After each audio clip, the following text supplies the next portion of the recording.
gamers? I'm Jason. I'm Julie. And today on Dice & Dragons, we are going to be reviewing the 2 latest hero packs for Marvel Champions the card game. We've got Gamora and Star-Lord. Looking forward to getting them to the table and punching some villains. This is, of course, published by Fantasy Flight Games, and it is designed by Michael Boggs and Caleb Grace for these 2 expansions, and they are joined by Jeremy Zwimmer, hopefully I pronounced that properly, for the Gamora Hero Pack. Now, with that being said, Julie's going to take it away and tell you more about the game itself. Well, not the expansions, but Marvel Champions.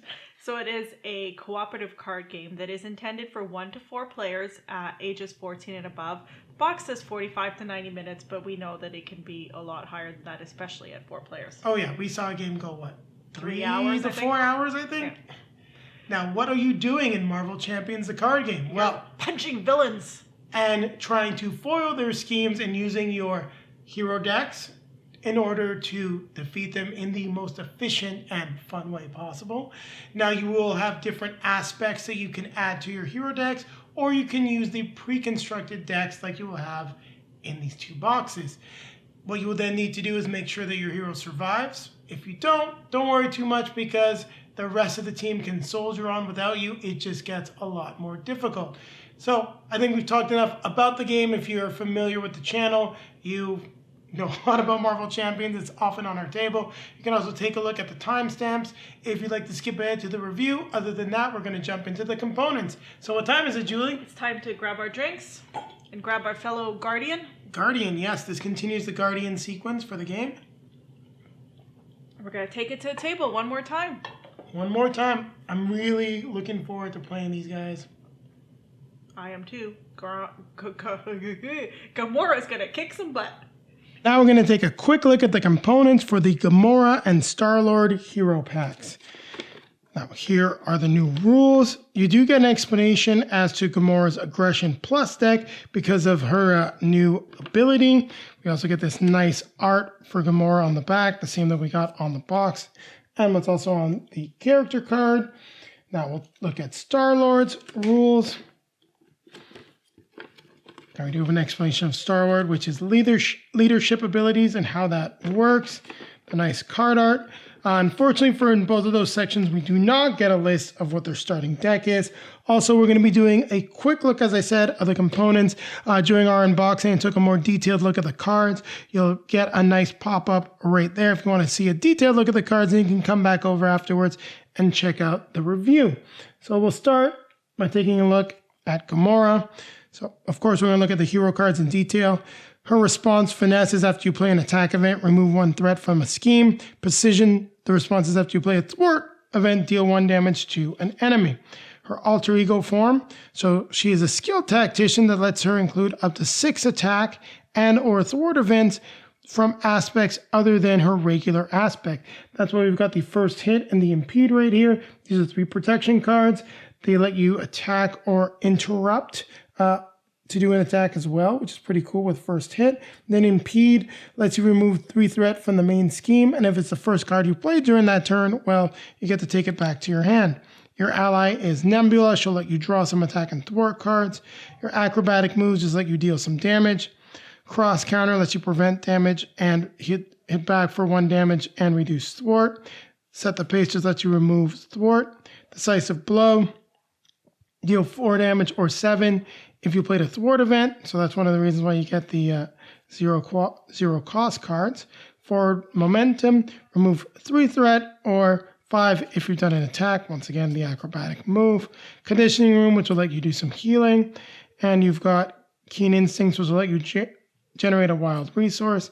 And then after, with Gamora's sword, after you play an attack event, deal 1 damage to an enemy. Pretty cool. As we talked about, first hit and impede, I'm not going to pick them up. Let's take a look at her aggression cards. We get Angela, who costs 0, but may not stay with us if we don't engage an enemy. That's the force response. You got to find an enemy in the top 10 cards. Clobber will let you deal 3 damage, and if it's the first card you played, you get to take it back to your hand. Plan of action lets you search the top cards of your 4 cards or 7 cards for an attack event, depending on what form you're in. Uppercut, we've seen those before, as with combat training. You can also get the Godslayer sword, which is restricted, of course. And when your hero makes a basic attack against a unique enemy, you get to exhaust Godslayer, and you get +2 damage. Some of the allies you can get, Drax, so he can only attack the big bad bosses. You can also thwart, hit and run, attack slash swords, you do both, deal 2 damage, and remove 2 threat from a scheme. Then, of course, the 2 energy cost cards. Here we've got Unfulfilled Destiny, so that's your nasty obligation. That brings into play Sibling Rivalry, where you'll face off against Nebula, and these are the cards that are included in that. Don't want to spoil those. The nasty stuff is, I think, more fun to take a look at when you play. So some of the new cards that we get, Pivotal Moment, lets you deal 2 damage or 5 if you did some thwarting. You can improve some of your allies with the comms, gets +1 thwart and hit points. Then True Grit means after your hero defends against an enemy attack, you can remove some threat equal to your regular thwart. Now we'll take out Star-Lord, but let's take a look at his generic cards first, because we're just moving that way. So Dive Bomb, deal 7 damage to an enemy and deal 1 damage to each other enemy. So you need to be aerial. All of these cards require you to be aerial. So Hero Action Thwart, you can remove up to 5 total threat from among the schemes. Ever Vigilant, play your identity as aerial trait, ready your hero, and remove 2 threat from a main scheme. Then you get Enhanced Awareness, which lets you generate 1 mental resource. Thought there was one other one here. Yes, the Enhanced Reflexes, I forgot. So you got those where you can remove counters to generate some resources. Just they're opposites. Now let's move on to Star-Lord. So his Interrupt, when you play a card from your hand, deal yourself 1 face down encounter card, and you reduce the resource cost to play that card by 3. So you're always pulling stuff. It's pretty risky there. Search your deck and discard pile for a copy of the Element Gun when you set up, so you will always start with 1. And then Smooth Talker, choose a card in your hand, swap the card with the top card of your deck. So you got Nova Prime, will let you defeat an enemy when you play him. That's why he's so strong. Daring Escape, deal yourself 1 face down encounter card, ready your hero. Gutsy Removes, which will let you remove 2 threat and more depending on the face down encounter cards you got. Play only if you control an Element Gun. You can do a sliding shot to deal a bunch of damage, more for the face down cards you got. Then you would take any amount of damage from the villain's attack, discard this card to prevent all the damage. Your Element Guns that you can use. Jet Boots, which will give you the aerial trait. This improves all your Guardian characters.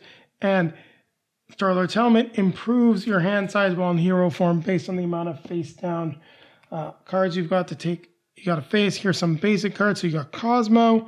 Now, the cool thing about Cosmo, depending on the card type that you discard, you don't have to discard him.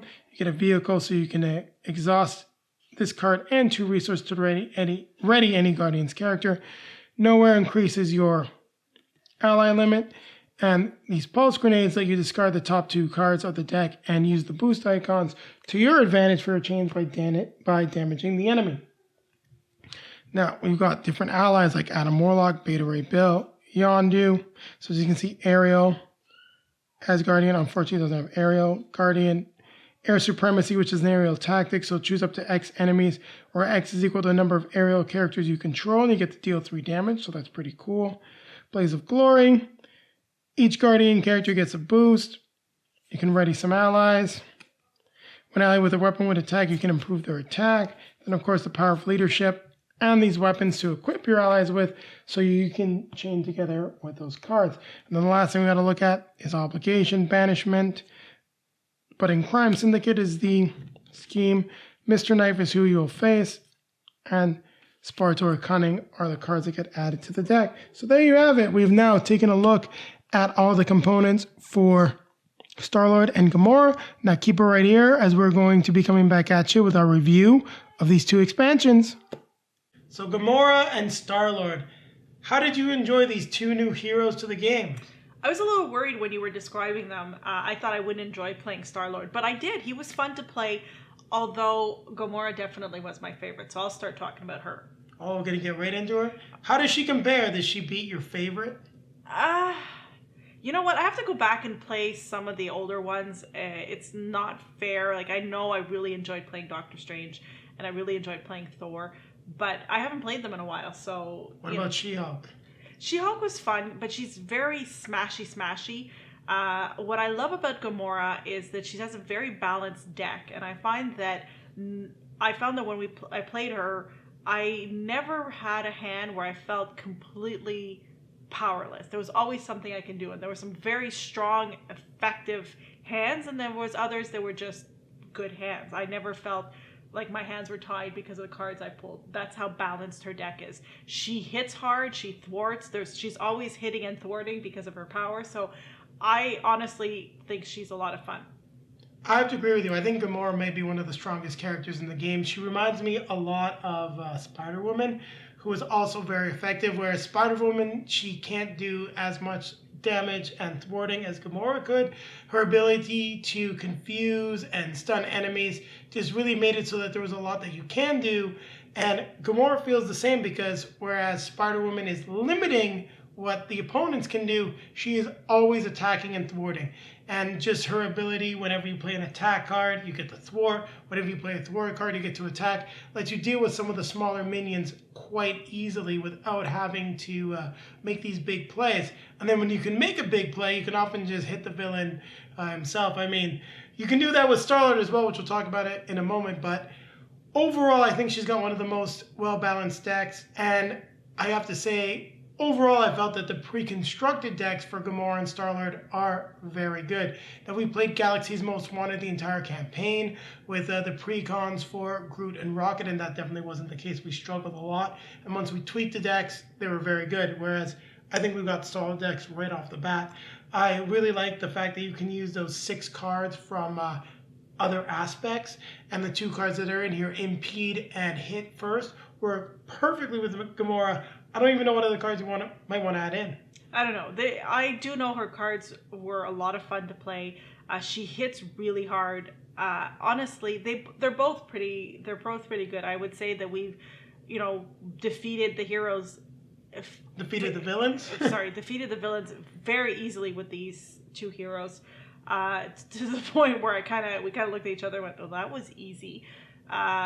So I just think that's because they're so strong. And a couple of times we've played this and said, "Oh, these heroes are so strong. We need stronger villains." We have stronger villains now, but I do think that these guardians would allow you to play against the strongest of the villains. Yeah, when we played a few games of this, we took out some of the easier villains from the Galaxy's Most Wanted and did not play it in the campaign format. We skipped over the infamous museum for those that have been following Galaxy's Most Wanted and some of the biggest complaints or the hardest challenges. And I have to say, we probably could have done very well in the museum just because of Gamora's thwarting and damage. In fact, you would have to constantly thwart, but if you deal damage to the collector, so much so to the point that he's going to then do another thwart, you just got the character that can literally be hitting him from both sides all the time and really making, being a nuisance for the villain. And I would have loved to have had that in the campaign. It does make me feel like Galaxy's Most Wanted's difficulty was a little bit cranked up just by the fact that you get such terrible starting decks. So for Star-Lord, I would say, he plays very differently. He's more about, getting the technology and the allies, which makes sense with Star-Lord, right? He's the leader of the Guardians. He uses guns. He has no superpowers. Well, where Gamora is the assassin, he is the leader, right? Yeah, and Star-Lord does have some superpowers, but we've only seen a little bit of them in the movies. I have yet to read this iteration of the Guardians of the Galaxy's comic books. I know the old ones where Yondu comes from originally. So, I mean, he was fun to play. You have to look at a little bit at the tech and weigh the pros and cons of the different cards, whether you're playing some tech or whether you're playing an ally. But he's still very, very well-rounded, I found. And there's a lot of risk to Star-Lord. I mean, and that fits the character very well. Like, what could happen? What could go wrong with his interruptibility that you can use once per turn to lower the cost of a card by 3, but you have to take a face-down encounter card. Now, with some of the villains that we face, you did end up with a fair bit of face-down encounter cards, which actually worked well in our favor because making those attacks like the sliding attack, you can deal a ton of damage. Or as Julie did with the Guardian's boost and his daring escape, she just completely annihilated Drang and pretty much by herself in a turn. I think we only played 2 rounds of that game against Dragon, which was kind of crazy. Yep.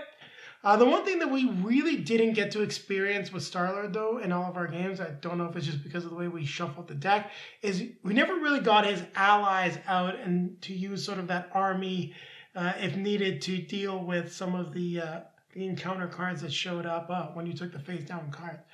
Now, I actually was worried when we were playing him. I thought that not getting the allies into play might be a problem, but it really wasn't that much of a problem. No. Also, their high cost makes sense because with that interruptibility, you can get some very strong allies like Nova Prime into play for only 2 resources. I mean, when the guy's got 5 health and 3 attack and also just annihilates a minion when you put him into play, it's really good.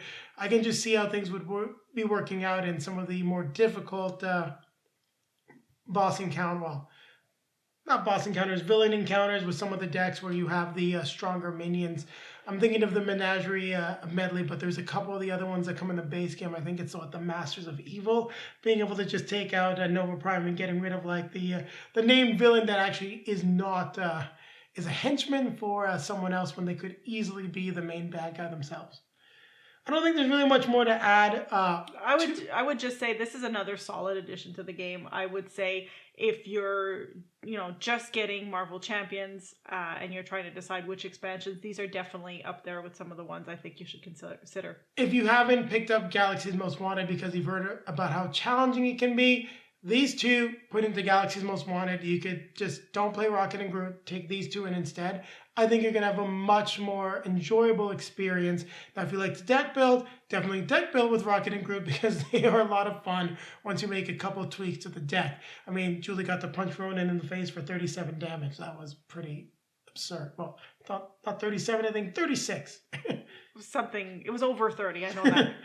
So, lots of ways to make the game great, but I think we can both say that we're enjoying the Guardians of the Galaxy, eagerly looking forward to Drax and Agent Venom that will be joining this set very soon. So let's score it, Julie. What do you give Gamora, and then what do you give Star-Lord?